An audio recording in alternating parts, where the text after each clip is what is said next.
मैं भी लहन डाल जम गो हो जम हलाबो जम गो हो जम जम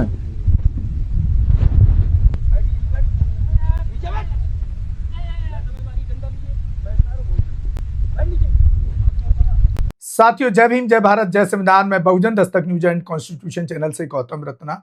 और आज हमारे जो हमारे गेस्ट हैं डॉक्टर जेके गौतम साहब, बहुजन एंड सोशल एक्टिविस्ट और महिलाओं की आवाज हैं और बड़ा कीमती समय निकाल करके आते हैं। जय भीम, जय भीम। बरेली के अंदर एक बहुत ही निंदनीय घटना तो क्या, मैं तो घटना नहीं कहेंगे इसको, एक प्री प्लान से किया जाता है इस तरह का।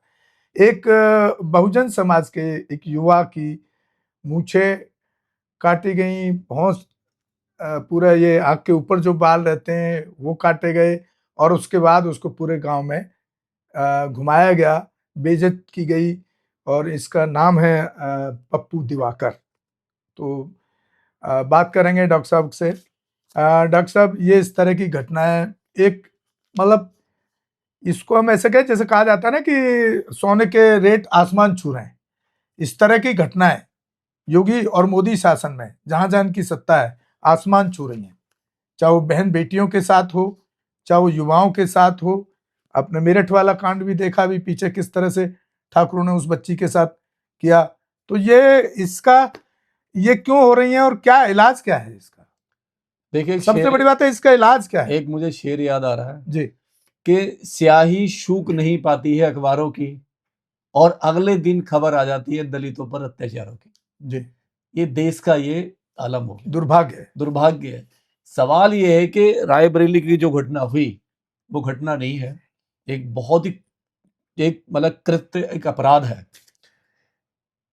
घटना है, एक दिवाकर, पप्पू दिवाकर रहते हैं रायबरेली के गांव में, अब पास में गांव है जी, और उस गांव में जिसके किराए पे वो रहते थे दिवाकर जी, युवक है, धोबी समाज से आते हैं, एक दलित समाज से आते हैं और वो किराए पे रहते थे चंद्रसेन के यहाँ पे। और चंद्रसेन जो है उनसे 4.5 लाख रुपए उधार लेता है ट्रैक्टर के नाम पर कि मुझे ट्रैक्टर लाना है, आप मेरी मदद करो, 4.5 लाख रुपए मुझे दे दो। और वो एक विश्वास के नाम पे एक उसे 4.5 लाख रुपए दे देते हैं और वो ट्रैक्टर ले आता है। जब वो ट्रैक्टर ले आता है उसके बाद में कई महीने बाद जब वो अपने पैसे मांगते हैं दिवाकर उससे, चंद्रसेन से, तो वो पैसे ना देके एक षड्यंत्र रचता है उसके खिलाफ कि इसको किस तरीके से पीटा जाए, मारा जाए, फंसाया जाए, पैसे ना देने के लिए। और वो एक दिन ट्रैक्टर के पास ही उसको पकड़ लेते हैं, उसका मुंडन करते हैं, उसकी मूछें काटते हैं, उसकी जो भौं है ये काटते हैं और काला मुंह करके पूरे गांव में उसको घुमाते हैं।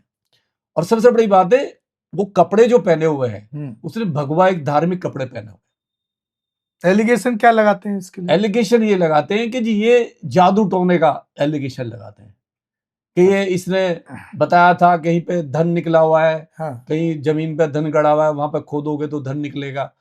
हो सकता है कि वो आदमी तांत्रिक का कुछ उसे नॉलेज हो, कुछ वैसी नॉलेज हो, लेकिन इसका मतलब ये नहीं है कि आप उसको इस तरीके से पूरे गांव में, ये तो झूठा आरोप, ये सारा झूठा बचने के लिए कि पैसे ना देने पड़े, और इस तरीके से ब्रूटल तरीके से उसके साथ में किया। एक और सबसे बड़ी बात है, किस देश में हो क्या गया, पूरे गांव में घुमाना और पूरे गांव में किसी की हिम्मत नहीं हुई कि उसे कोई बचा पाए। नहीं, अगर एक आदमी अपराध कर रहा है जाति दबंगाई के नशे में, वो चूर है और वो अपराध करता जा रहा है, लेकिन गांव में एक मानसिकता भी तो है। एक सभ्य समाज में हर आदमी का समाज में रहता है, वहां पे नहीं सारे और भी धर्मों के लोग रहते होंगे, लेकिन इतना तो भी सोचना चाहिए कि भाई उसको कोई बचा ले, नहीं कि उसके साथ ऐसा क्यों हो रहा है, वो भी तो इंसान ही है। एक तरफ आप कहते हो कि हम विकसित भारत बनाएंगे, विश्व गुरु बनाएंगे, इस तरीके से, या हिंदू धर्म खतरे में, हिंदू खतरे में, किस तरीके? दोनों हिंदू है और उसने तो पीले कपड़े पहने हुए, भगवा कपड़े पहना हुआ है वो आदमी। तो किस तरीके से उसको मारना, पीटना, बेइज्जत करना, उसकी आत्मा पे चोट करना। और जब इतना वो डिप्रेशन में चला जाता है, 2-3 दिन के बाद में वो जी। थाने जाता है और वहां जब वो बताता है कि मेरे साथ ये हुआ, हम्म। मेरे पैसे नहीं दिए, मुझे मारा पीटा गया, मेरे नंगा घुमाया, मुझे ऐसे करके घुमाया गया, जी। तब पुलिस हरकत में आती है और पुलिस एफआईआर करती है। और उसमें जो चंद्रसेन है और वो गोवर्धन है उसके बेटा है, उसके साथ में 7 लोग और हैं, यानी टोटल 8 लोग हैं जिनके खिलाफ एफआईआर है, SC/ST एक्ट में मुकदमा दर्ज हुआ है और 3 लोग पकड़े गए, बाकी सब फरार है। अब सवाल ये है कि यूपी पुलिस को या यूपी सरकार को हो क्या गया, अपराधियों को खुली छूट दे दी है। फरार में भी अभी देखना रिजल्ट ये मिलेगा कि उनको बचा दिया जाएगा, उनको बचा ये दिया कहा जाएगा कि यही लोग थे। नहीं, सवाल ये है कि हाँ, ये हो रहा है। पुलिस क्या कर रही है, सरकार क्या कर रही है। आए दिन दलितों पे ये अत्याचार, रोज घटनाएं हो रही हैं। कभी किसी की मतलब लड़की का बलात्कार हो रहा है, लड़की को उठा लिया जाता है, नहीं तब सरकार साइलेंस है, कुछ नहीं कर पा रही है।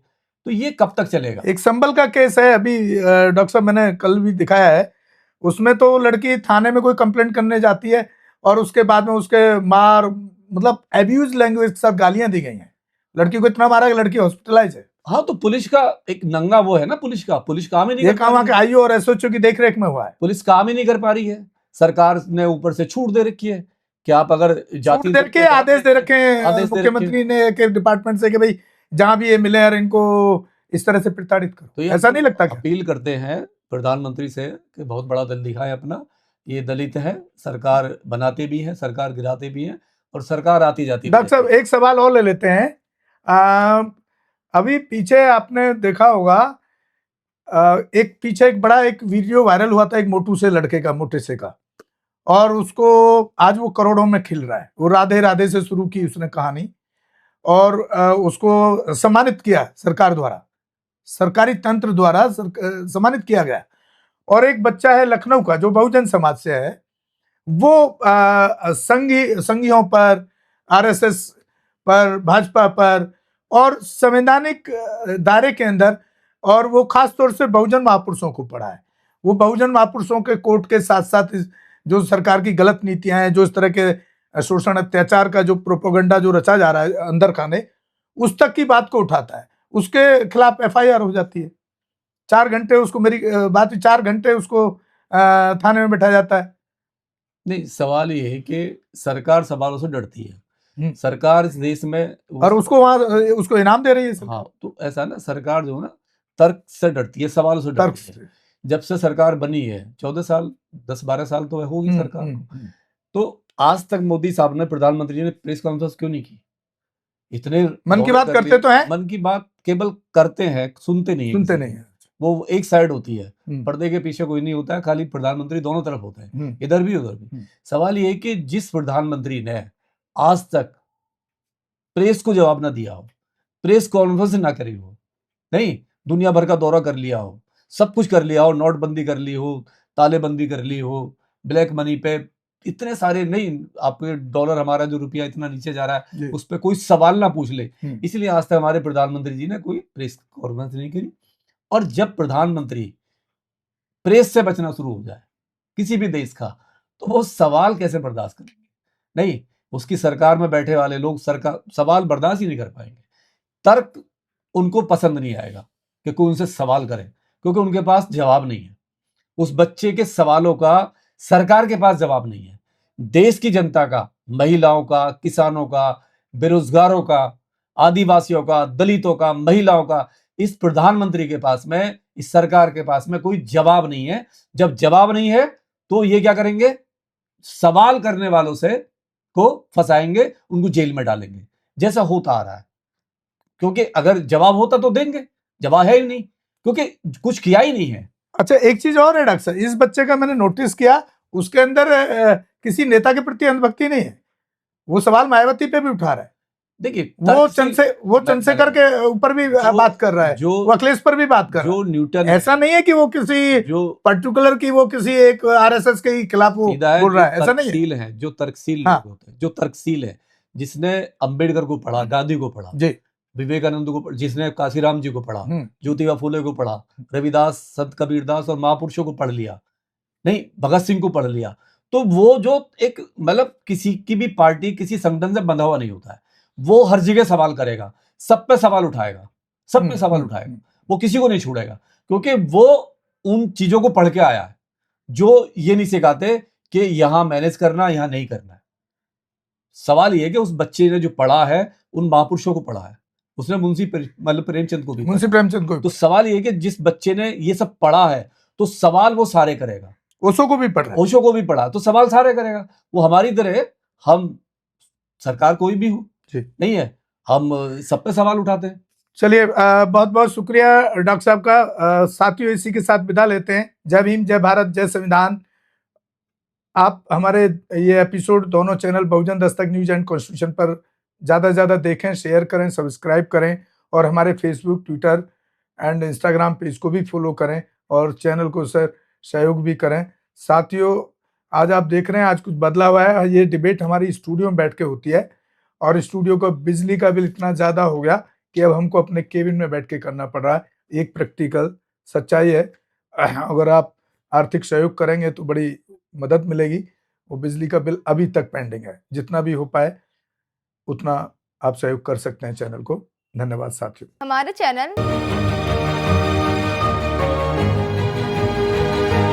लाइक, शेयर, सब्सक्राइब देखना मत भूलिएगा। जय भीम, जय भारत, जय संविधान। नमो बुद्धाय। धन्यवाद। चैनल आर्थिक समस्या से गुजर रहा है।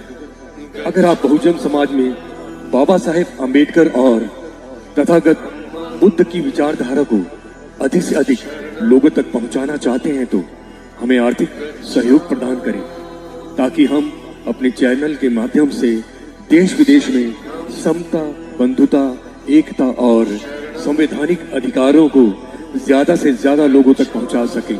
आप अपनी सहायता राशि नीचे लिखे खाते में जमा करा सकते हैं। खाता धारक गौतम रत्ना, खाता संख्या 316957686551, IFSC कोड SBIN 0060336, बैंक भारतीय स्टेट बैंक। आप हमारे बैंक खाते का विवरण स्क्रीन पर भी देख सकते हैं। मैं गौतम रत्ना, गौतम फिल्म्स प्रोडक्शन में आपका स्वागत करता हूं। आप हमारे प्रोडक्शन हाउस के अंदर अपना कैरियर बना सकते हैं as a film director, as a producer and actor and actress and editor and cinematographer also. अगर आपको फिल्म से रिलेटेड कुछ भी प्रोजेक्ट आपको बनवाना है तो हमारे पास में पूरा सेटअप है, जिसमें फिल्म कैमरा है, शूटिंग लाइट्स है और एडिटिंग है। सारा A to Z एक ही जगह पर आपको हमारे यहाँ पर मिल जाएगा। तो दोस्तों, आप हमें कांटेक्ट कर सकते हैं हमारे नंबर्स पर 9810085714। जय भीम, जय भीम।